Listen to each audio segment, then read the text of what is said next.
to the Child Care Business Coach podcast. Thank you so much for taking the time out to join me today. It has been a busy season for me. I don't know about you, which is what makes this such an appropriate topic for me and one that is just in my ecosystem. So today we're talking about time management. Time management. Oh my goodness, right? Well, and thank you for taking the time. Some of you are so busy. The fact that you're here with me today and you took the time to be on here to watch this, or if you're listening to the podcast, maybe you're multitasking and you're really just using your time wisely. But thank you either way. I really do appreciate it. So, I've just been getting so much about time management. I launched a couple weeks ago my course, Value Your Voice. It's the true value of your voice, and helping empower early childhood coaches, speakers, and not just early childhood, but I've got people from all over different industries that have come into this course because they want to learn how to get their voice heard, how to get on stages and speaking engagements, different things, so that they can help empower others. And it's just such a beautiful community. I'm just so thrilled and excited to have these people in my ecosystem now and the beauty that they're sharing. But the big thing I keep seeing, whether it's my child care center membership or it's value of your voice or one of the workshops that I do, or even a live in-person training, whatever I do, I just keep hearing people talking about not having enough time. And right now, as I speak, wow, my schedule is packed. I am on this run where I will be in, oh my gosh, 4 states in 2 weeks, just with the speaking and different things that I have to do. I'm just going from one space to another. And it does get crazy, right? And there's things you live, you learn. But there's some hacks that I've created throughout my own life that has helped me, because I will be the first to admit I am not naturally good with time management. Time management is not my natural forte. So I have to force myself to really do things and to have hacks. I've been talking to you guys a little bit about the fact that I do have ADHD, right? I have 3 different types of ADHD, which makes time management even more difficult to deal with for me, because people with ADHD, we don't have a concept of real time. So we tend to be late for everything. It doesn't work the same for me. Like, I can literally be doing something for 2 hours and it feels like 20 minutes. It's very difficult. So I have to have hacks. And I also had to really look at my relationship with time. I have this book right here. Ironically, it's called Take Back Your Time by Christy Wright.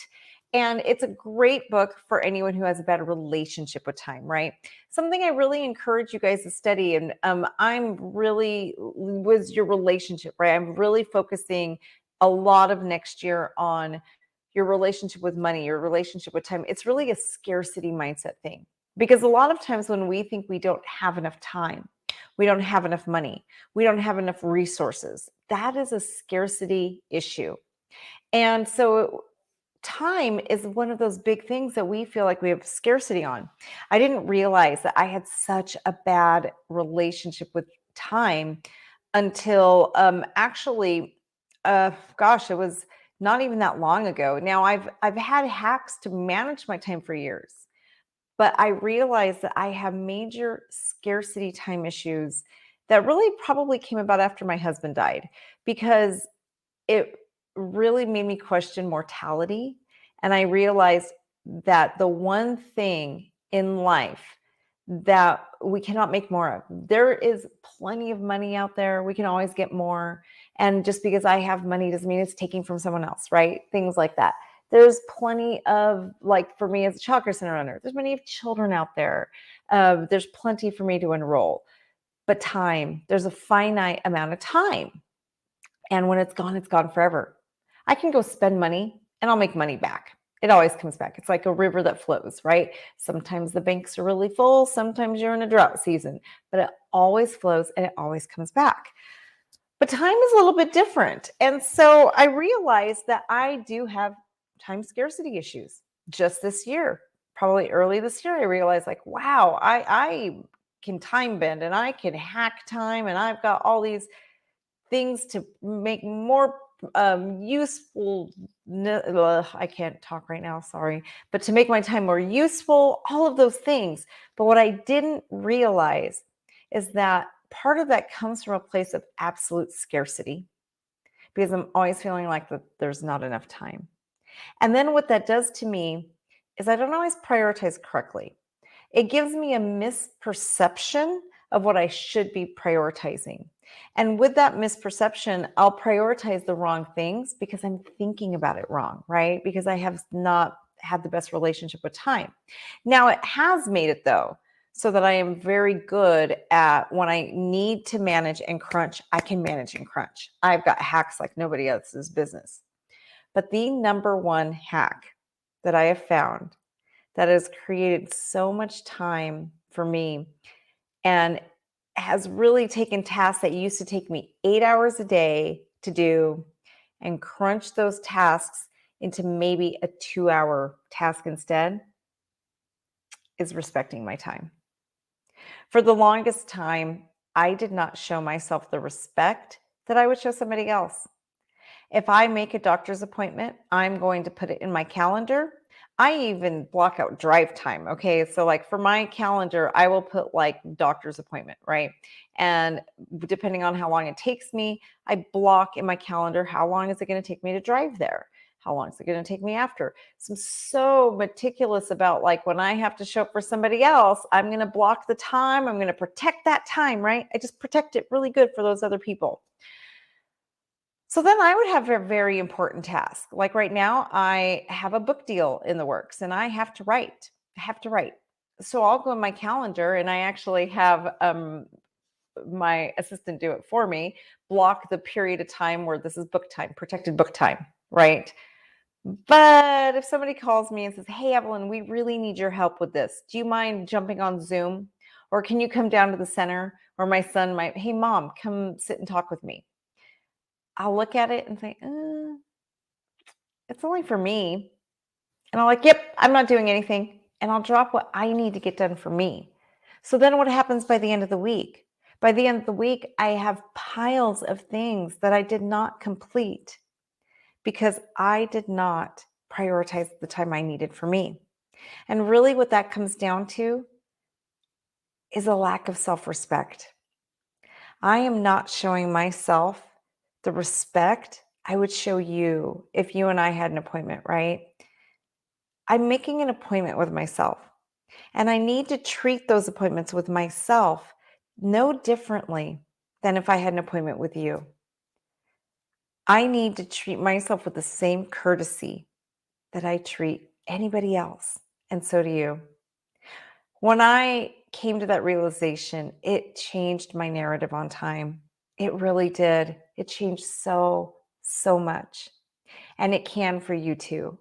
When I find that I'm slipping out of control with my time, because again, I'm not natural at this. This is hacks I have to put into place so that I can manage my time.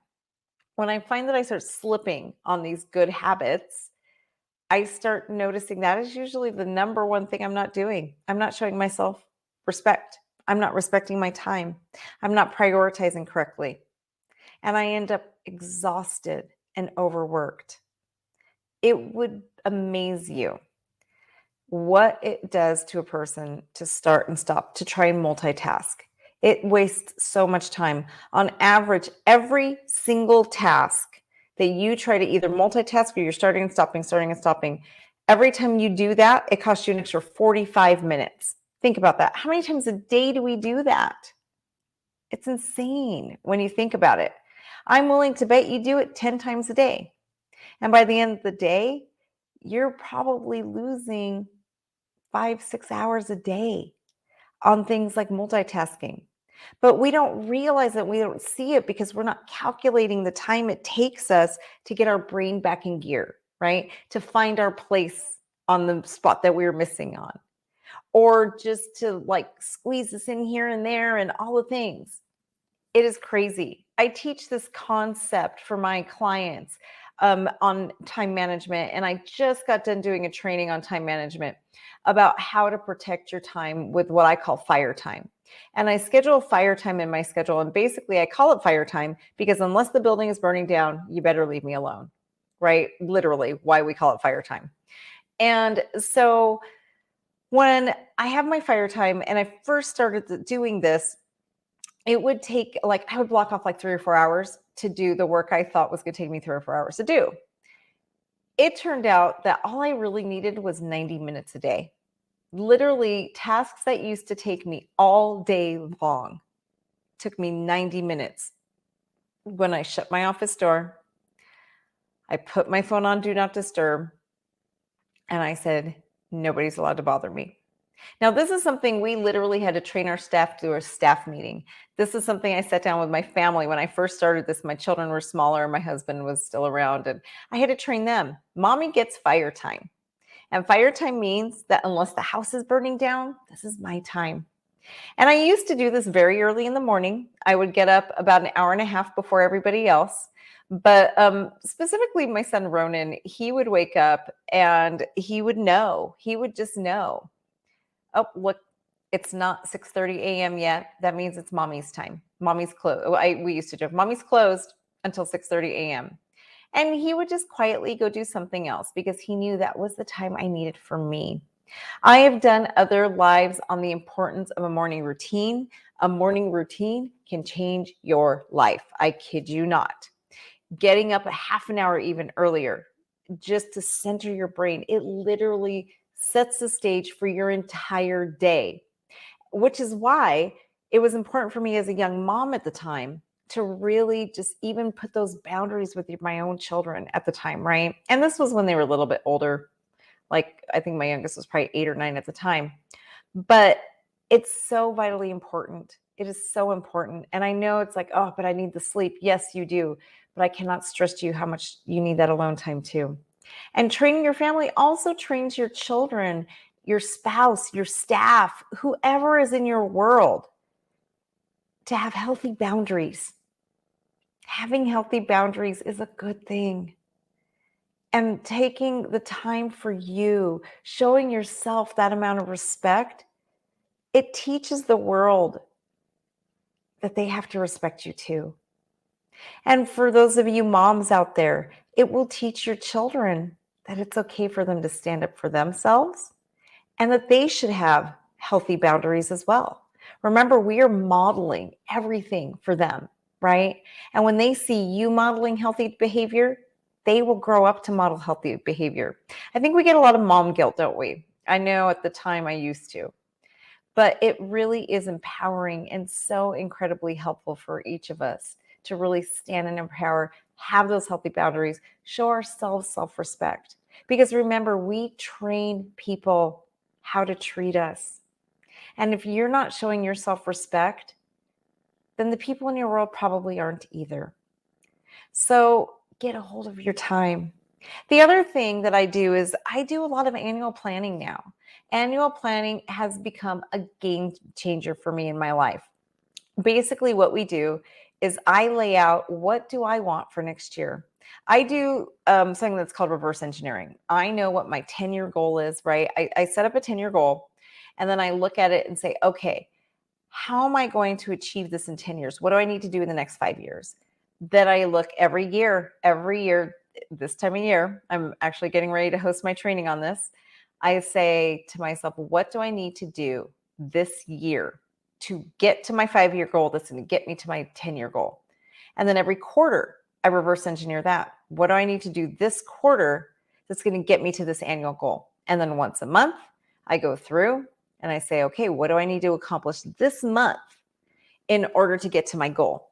And then I take that one step further and I do it every week. And then every day I pick 3 things every day that are going to get me to that ultimate goal. And so I do host a training every year. It's actually coming up pretty soon that focuses on helping you learn this concept. And we actually literally do this together where we create your annual plan. What are the things you want? And we're going to reverse engineer it.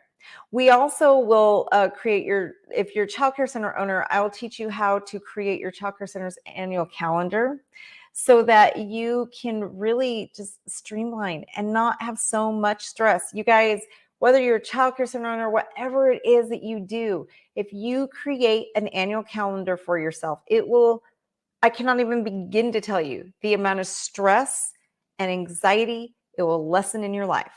Just for an example, the things that you're going to put on here is like planning for, oh my goodness, we're in the holidays now. So the example for the 4th of July, right? You're going to put the dates right now in next year's calendar. We're in the parade every year. So I'll put like parade, then I'm going to reverse engineer that and say, okay, all of the things that need to be purchased to decorate our van must be purchased by this date. The float must be done by this date, right? And there's due dates for next year. I will tell you guys, by November this month, I will know when our Christmas play for next year will be already. I'll be able to tell you when 2024's Christmas play, when our Thanksgiving feast, when our Mother's Day gifts are ready and due, right? That is something we will put in our calendar. Things like your staff's anniversaries, all of that is planned out. And it's just, it's in there, it's systematic, it's done, and then you assign it to somebody else, right? A lot of this. But what that does is it really helps to empower you to take back your time. All of this is time management techniques. So if you want help with your annual plan, whether you're in my speaking course or anything else I do, let us know. Join the course right now. It is a 3-hour long course that you could take with us. It is a game changer for your entire life. I'm telling you right now, game changer. One of the hacks that I use that helps me like nothing else. So make sure that you get into this training before it's too late. It will, if there's one training a year that you do with us, this is the most important childcare business professionals training, most useful. And I have literally have clients that will tell you that it has changed their lives. Well, thank you so much for taking the time out again. If you're listening to the podcast, please hit subscribe and give me a review. I really, really appreciate the reviews. It's my way of just getting paid back for what I do. So pay it forward. Give me a positive review. If you're watching YouTube, subscribe and like. It just helps me out a lot. I love pouring into the community. And so that's my request of you. If you want to give back, just make sure that you go to YouTube, hit subscribe, hit like, or you subscribe to my podcast and give me a positive review. Thank you so much, everybody. Have a wonderful week.